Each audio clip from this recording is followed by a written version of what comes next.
Hi, fifth grade. Happy Tuesday.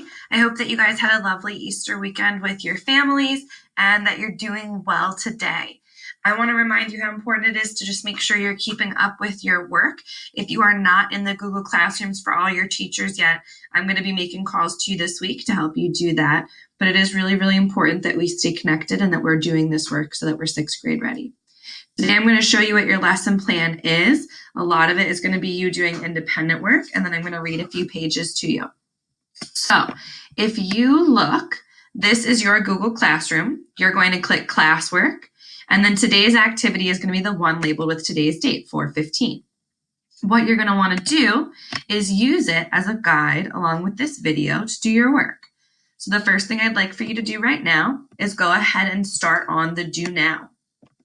It says, write 4 or more sentences answering this question. What is a topic that you find more interesting than other people usually do? What do you think is so cool about it?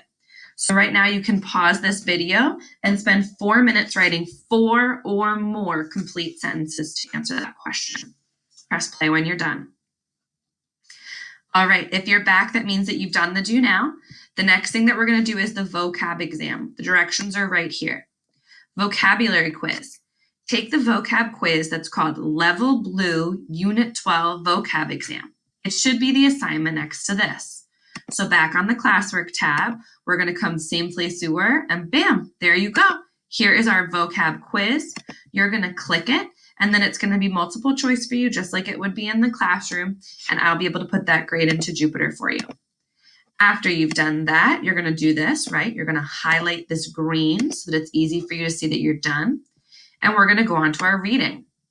Use the YouTube video to read pages 192 to 201 and then use tag to answer these 3 questions. We're going to do that reading right now. And remember, when we're done the reading, you're going to come on here and you're going to use tag to answer 3 questions. And then you're going to write 4 sentences or more of a journal entry. After you're done that, you're going to click Turn In. It might not look a whole lot different after you've clicked Turn In, but when you click it, it will send it to me to grade, okay?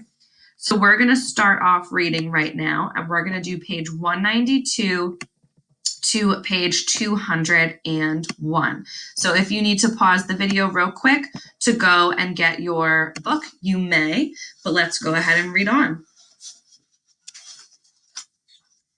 We're going to start where it says, so young man, at the bottom of page 192, okay? So, young man, Grandma said to the boy.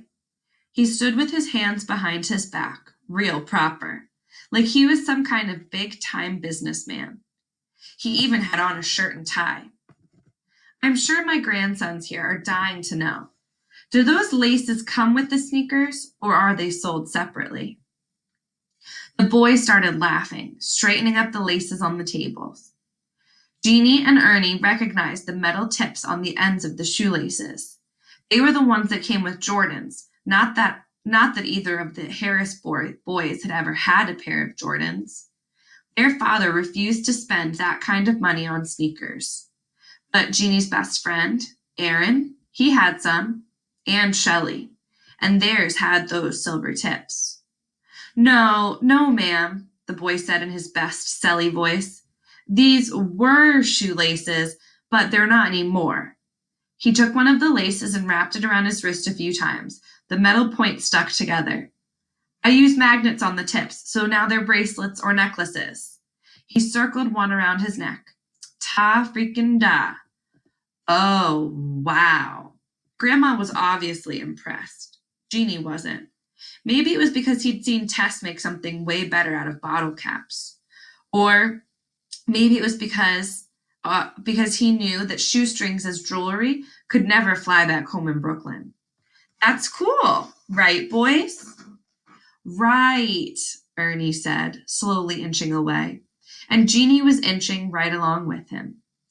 They checked out a few more tables, some really cool, like the one with all the gold chains, even though Grandma said they were fake, and some not so cool, like the one with the dude who was selling his paintings, but he only painted cows, and they didn't even look like cows. But what Jeannie was looking for, he still hadn't found. Ernie, on the other hand, didn't seem to be looking for anything. But when he came across this lady who was making these weird dolls, at least they looked like dolls, he stopped. "Howdy," said the lady, but not in the real way. It was like a fake, funny howdy. "What are these things?" Ernie asked. Grandma picked one up and examined it. Jeanie looked at the sellers to the left and to the right. Picture frames and belt buckles. Still no model cars. "I call them bite buddies. They're for dogs. I make them out of rubber. They're virtually indestructible, and they've got a little squeaky thing in them," the lady said, pinching the head of one of the dolls. Jeanie didn't think that the dolls were really that cool. They were better than the bracelets, the shoestring jewelry, but not by much. Apparently, Ernie felt differently. The sign on the table said Bite Buddies, $6. Jeanie knew Ernie had to have seen it too, but Ernie still tried to hit the lady with the okey doke. "How much?" he asked, like some kind of wheeler and dealer. "Where are you from?" the howdy lady asked. "Brooklyn," Ernie replied, puffed up like usual. "Okay, so for you," she put her hand to her chin like she was considering Ernie a deal. "I'll give it to you for, say, $6. Ernie's face got so tight it looked like it was going to suck into itself. Grandma did an air spit and burst into laughter. Howdy lady was slick. Ernie didn't laugh, but he did fork over that $10 bill that Grandma had just given him and purchased for himself, purchased for Samantha, her very first bite buddy. Just as Jeanie was thinking he wouldn't mind a bite as well, a bite of lunch, Grandma said, all excited, "Oh, I want y'all to try something." She made a beeline through the food section of the market, past the corn dog stand, to the guy selling turkey legs. "Something I know y'all can't get in the big city," she added, moving faster than they had seen her. They stopped in front of a blue trailer that had the longest line of all, everybody rocking back and forth, fanning themselves, waiting for whatever sandwich the old guy inside was handing out through the small window on the side. "What is that?" Ernie asked, looking at a young boy biting into the mystery sandwich, his eyes closed in delight. "It's a soft-shell crab," Grandma said, inching forward as the line did. Now, Ernie was the one with all the questions. "Like a crab cake? Just wait and see." 10 minutes later, they were at the window, and Grandma was slapping a $20 bill down, telling the old man that she wanted 3, laughing about somebody named Russell trying to sell paperclip necklaces for $15 a pop, introducing Jeanie and Ernie to the old man, Mr. Murphy, and then finally getting their sandwiches and stepping to the side. So here's the thing about the sandwich. It was really a crab, like a whole crab with legs and pincher claws, all fried up, wedged between 2 pieces of white bread. Jeanie and Ernie looked at each other like, "I ain't eating this." But before they could say anything, they heard the crunch of Grandma biting into hers. "Eat, boys," she encouraged, smushing a paper napkin against her lips. "Just go for it." Ernie shrugged. Then, upholding his big brother responsibilities as the first taster, he nibbled on one of the claws hanging out from between the bread. Then he took a bite. Jeanie watched Ernie's face, waiting for the signal. Ernie nodded and then took a bigger bite, a chomp, which meant that now Jeanie had to do it too. So he did. And it was weird at first, especially since the inside of the fried crab looked like scrambled eggs. But it was good, real good. On the way back to their table, Grandma stopped once more, this time to talk to the wildest looking man ever. He had white hair, only on half his head. His skin was pale like he was dusted in powder. He wore a dingy tank top and jeans cut into booty shorts with knee socks and sandals. Dude looked crazy. "Thanks. Where you been?" Grandma said, giving him a hug. Not selling today. Figured I'd just come out and bop around for a little bit. See what bait's getting the bite, you know? He replied. I hear you, Grandma said. Jeannie's head was still on the swivel, scouting the scene for a model sellers, when Grandma touched his shoulder. Let me introduce y'all to my friend here, she said. Boys, this is Mr. Binks. He usually sits at the table next to mine, but today he deserted me. Binks, this is Jeannie, my youngest grandbaby, and Ernie, my oldest one. Ernie, he said, shaking Ernie's hand. And Jeannie, right? Yes. Jeannie waited for him to crack some stupid joke like Crab did. Everybody did. But Mr. Binks simply said, Great, nice to meet you. He shook Jeannie's hand, and Jeannie squeezed as hard as he could. After this one, the rest will all be fives, Jeannie said seriously.